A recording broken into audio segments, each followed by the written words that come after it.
Hola queridos amigos, ya vamos avanzando y terminando esta octava semana de lectura y estudio en la palabra de nuestro Dios. Hemos visto muchos atributos, muchas características de nuestro Dios a través de cada capítulo de lectura, desde el libro de Génesis hasta el libro de Éxodo. Hoy estaremos leyendo y meditando en Éxodo capítulo 5. Así que te animamos a que te unas con nosotros y juntos podamos conocer más de nuestro Dios en su palabra.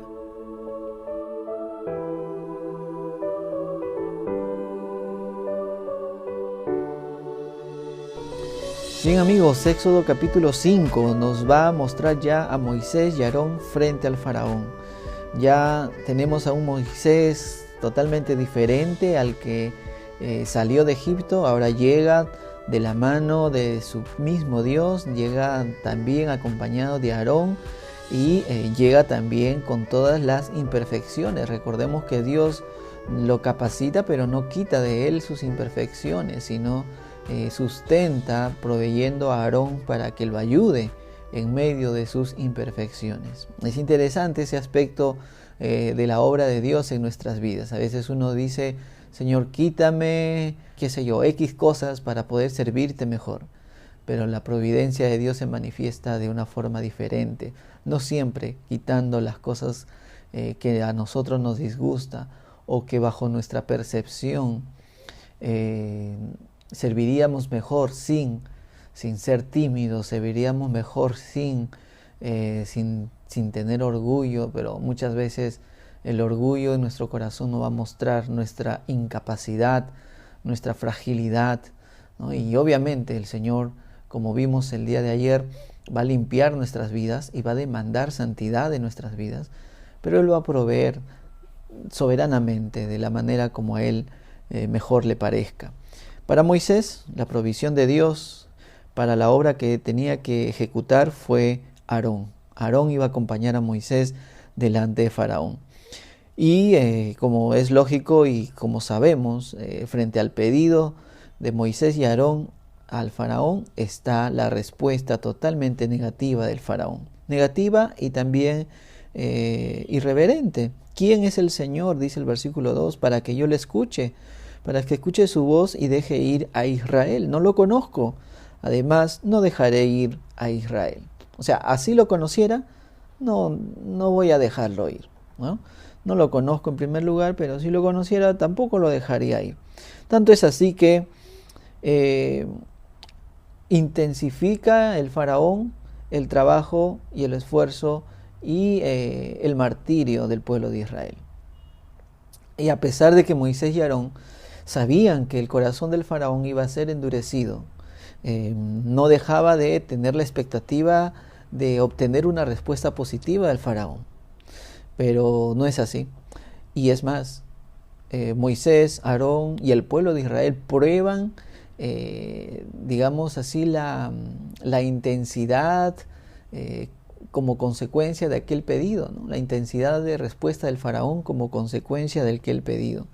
Mejor si hubiesen quedado callados Moisés y Aarón y no hubieran sufrido pues las terribles limitaciones adicionales que el faraón y el pueblo egipcio pone sobre los hombros de los israelitas. Esto fue tan intenso, fue tan fuerte que los capataces les pedían que acaben su tarea y les limitaban a los recursos, les exigían más y le quitaban recursos para cumplir su labor. Tanto fue así que en los últimos versículos de este capítulo vemos algo interesante. Tanto fue el dolor del pueblo de Israel que el pueblo de Israel se quejó delante de Moisés y de Aarón. Dice el versículo 21, cuando tanto Moisés y Aarón salieron de la presencia del faraón, dice el versículo 21, mira el Señor sobre ustedes y los juzgue, pues nos han hecho odiosos ante los ojos de faraón. Imagínense. Ojo que el capítulo anterior termina el capítulo 4 mencionando que todo el pueblo de Israel reconoció que lo que había venido a hacer Moisés y Aarón era de parte de Dios. capítulo 4, versículo 31. El pueblo creyó al oír que el Señor había visitado a los israelitas y había visto su aflicción. Se postraron y adoraron. No obstante a esta firme convicción, el versículo 21 nos muestra a un pueblo de Israel totalmente desanimado, desairado, triste, preocupado. Es lógico pensar por qué. Frente a todo el martirio intensificado, el corazón mira más las circunstancias que tiene delante más que la promesa que viene de Dios. Miremos la tremenda enseñanza que capítulo 5 nos deja. El pueblo de Israel recibe en el capítulo 4 una promesa magnífica, tanto así digna de ser celebrada. Yo me imagino al pueblo de Israel después de ver a Moisés y a Aarón con los tremendos milagros y a Moisés diciéndoles: el Señor, Dios de Abraham, de Isaac y de Jacob, ha escuchado nuestro clamor y ahora seremos libres de esta esclavitud. Toda la alegría que pudo haber tenido el pueblo de Israel esos días. Después vemos a un pueblo de Israel sufriendo aún más el terrible escarnio del pueblo egipcio. Y obviamente, pues, estas circunstancias ponen en duda aquella tremenda promesa, aquella tremenda manifestación de Dios. Y vemos en el versículo 21 del capítulo 5 un pueblo de Israel que ahora se queja. Dice: nos has hecho odiosos ante los ojos del faraón y ante los ojos de sus siervos, poniéndoles una espada en la mano para que nos maten. Esto desalienta el corazón de Moisés y de Aarón. Moisés, dice el versículo 22, que se volvió al Señor y dijo: oh Señor, ¿por qué has hecho mal a este pueblo? ¿Por qué me has enviado? Pues desde que vine al faraón a hablar en tu nombre, él ha hecho mal a este pueblo. Y tú, miren lo que termina diciendo Moisés en su oración: y tú no has hecho nada para librar a tu pueblo. Nada para librar a tu pueblo. Queridos chicos, hemos titulado este tema Cuando las cosas van de mal en peor. Cuando las cosas van de mal en peor, pensamos que Dios no ha hecho nada. Nada, absolutamente nada. Y Moisés tuvo esa percepción de Dios.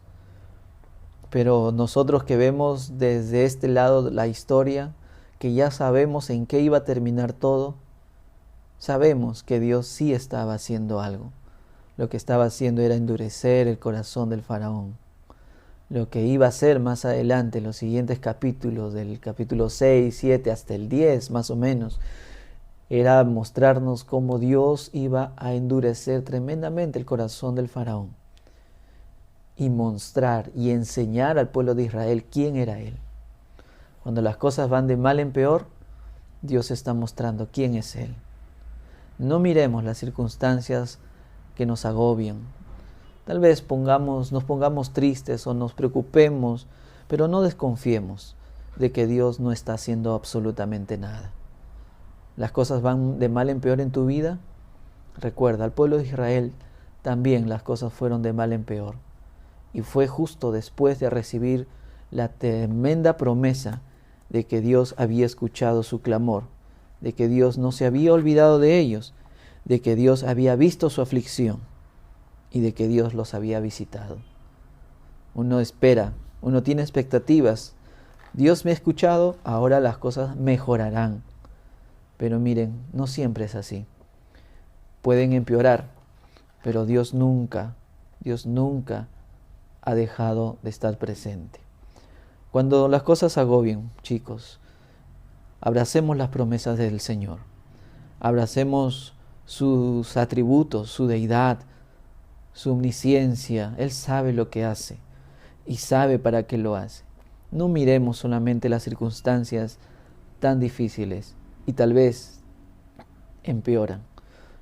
Ustedes deben comprender que muchas veces cuando hay un nuevo creyente que conoce a Dios y comienza el camino de fe y dispone su vida para bautizarse, para expresar públicamente su salvación. Por lo general, muchas veces esta persona va a experimentar difíciles circunstancias. Tanto es así que va a decir, ¿y por qué me convertí entonces? Si las cosas iban a empeorar. Pero Dios está ahí, está siempre cumpliendo su voluntad. Tu situación hoy día va de mal en peor y eres un verdadero creyente. Ven al Señor, expresa tal vez tu queja, pero muy profundo en el corazón reconoce también que no es el final de la historia. Todavía no se ha terminado la historia. La historia de Israel continúa. Nuestra historia, a pesar de las circunstancias, continúa. Señor amado, oramos y suplicamos la fortaleza de tu Espíritu Santo. Como verdaderos creyentes, tu Espíritu está en nuestros corazones y lo necesitamos para soportar cuando las cosas vayan de mal en peor. Porque tú estás obrando, tú estás ahí presente, tú no has dejado. La historia todavía no termina. La historia termina dándote gloria a ti, dándote gloria y exaltación a tu nombre y teniendo un pueblo para tu gloria, teniendo un pueblo rendido a tus pies, enamorado de ti, deleitándose en ti, un pueblo que desestima su propia vida para ver la gloria de tu poder en sus propias vidas. Obra en nuestros corazones y permítenos y llévanos a aceptar tu voluntad, aunque las cosas vayan de mal en peor. En el nombre de Jesús oramos. Alienta nuestras vidas en medio de estas difíciles circunstancias que atravesamos. Amén.